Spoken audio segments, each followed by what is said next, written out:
بسم الله الرحمن الرحيم الحمد لله رب العالمين والصلاة والسلام على أشرف الأنبياء والمرسلين نبينا محمد وعلى آله وصحبه أجمعين. horta dadka dhan ilaahay subxaana wa tacaala cudurkan ha ka qaado oo cudurka coronavirus oo ummadda dhan oo hadda aragto meel kasta haddaa gasho telefishinka haddaa social media dadka dhan waxaa ka hadlaya cudurkan waa xadiidu saaca dadka dhan waxaa ka hadlaya cudurkan marka cudurkan faa'iido badan oo xikmadna badan oo ku jiro aniga garanayn oo ilaah og ilmaa nazala balaa kasto ilaahay soo dejiyey jira ahaado wax kale ahaado bisababi dambi daraadis baa lagu dejiyey walaa yunfac ilaa bisababi tawba baladaasna lama qaadayo dhibkaas ilaa tooba oo ilaahay loo laabto ilaa ilaahay subxaana wa tacaala u laabano dhammaanteen dhibkan ilaahay subxana wa tacaala naga qaada soo arkooseeto masaajidaha dhan everywhere waxaa lagu bedelay xaya cala asalaa xaya cala alfalaah salluu fii buyuutikum qof kastoo gurigiisa ha ku dugto war maxaa keenay waxaan weligeed adduunyadu kuma dhacin taariikh inuu masaajidada dhan meeshii la ordi lahaa ilaahay subxana wa tacala u leh fafiruu ila allah haddi fafiruu min allah masaajidka laga ordo guriga ha loo ordo maxaa guriga loo fadhiisto oo lagu fadhiisto waxaa waaye inaad jiradan daraaddiisa qof kasta gurigiisa inuu fadhiisto marka guriga qofku markuu waxaad u fadhiisto lacalla hadda salaat aljumca ugu muhiimsan hadda dadka hataa masaajidaha laguma dugto jamiicu salawaat laakiin salaat aljumca qofku gurigiis markuu ku dugto hadduu asiga oo khudbayar uu sameeyo oo ilmahiisa la dugto wuxuu dukanaa laba rakac maadaama mar kasto haddaa khudbada dhaco salaat aljumca laba rakaca loo dukanaa لأنه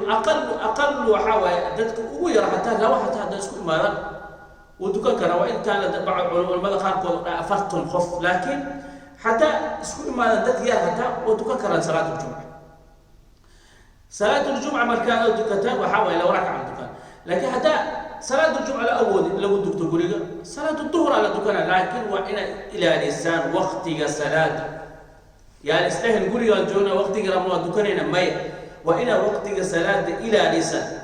لأن إن الصلاة كانت على المؤمنين كتابا موقوتا وقت بالمسبب وقت المرك إلى لسان لأن الرسول صلى الله عليه وسلم وحقوق المامن أحب الأعمال إلى الله جل وعلا الصلاة على وقتها إن صلاة وقته سلقوا تركله إن عدل السدافين الصلاة وقته سنكون كتبت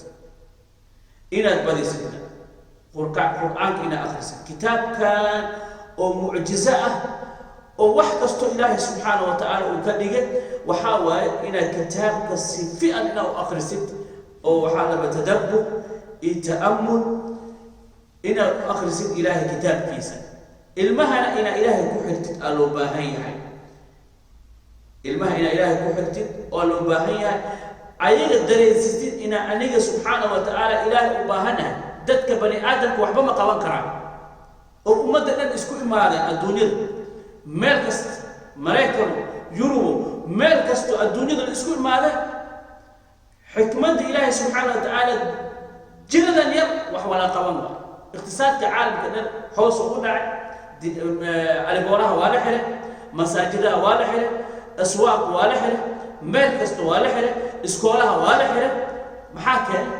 si jiradan daraaddiisa u faafin marka waxaa waay qofku inuu asigana waxaa loo baahan yahay ina islo markuu arko inaa jaran yahay inuu dad kale u tago waa qalad weyn waay dadka waxaa waaye qaarkooda xaasidnimo oo ugu jiro maadaama aani jirida igu dhacay ya dad hebel inaa ku dhaco waa qalad waxaas inaa adiga waxaa loo baahan inaa dadka badbaadiso leanna rasuulku sal allahu alayh wasalam markuu ku tilmaamay xadiidka haddaa aragtaan wadan oo daacuun ku dhacay ha u safrina ha taganin dadkiina oo xadgud joogaan ha soo baxina xikmaddu waxaa waaye inaad jirida faafina loo baahan yahay inaad meeshaas ku adkaado oo adigana isdhehdo oo is aragto waxaad markaa adiga jirin tahay inaad banaanka tagtid ma suuqa tagtid mis dadkaada inaad booqatid inoo jirida oo adigana og tahay inaad dhibkaas ku hayo وقالت وين قفك مسلم وحاله باهية هي إلهي وقتل فمن أحياها فكأنما أحيا الناس جميعا وإن أوقاتين جردنا خوفك لكم قدبوا إلى إلهي أمر كيس وهذا الكيس قف أو دتك أو جرد أو كل جرد وما تنا أسوء غيري أو جردنا كل عين أنا وحاول قفك كلامك وجود بجرد إلهي أمر كيس وجود بما هنا عليك إن استهدت أو حاسدني ما عليك تتكاسو قدبنا وجود بكثير عليك ما دام إلهي قارين إن قفك كاس أجرين لكن وحاول قفك مسلم كأهل باهية هي مركز تو إن إسئلاليو meelaha oo og yahay inuu waxaas ka jiro inuu asiga tago ma aha dadkana oo og yihiin in ay jireen dibkaas ka qabaan in dadku u taga ma aha ilaahay subhanahu wa ta'ala ummada ha xafido dhamaantood ilaahay dibkan hanaga qaado dhamaanteen ilaahay subhanahu wa ta'ala baranayna jazakumullahu khairan. Assalamu alaykum wa rahmatullahi.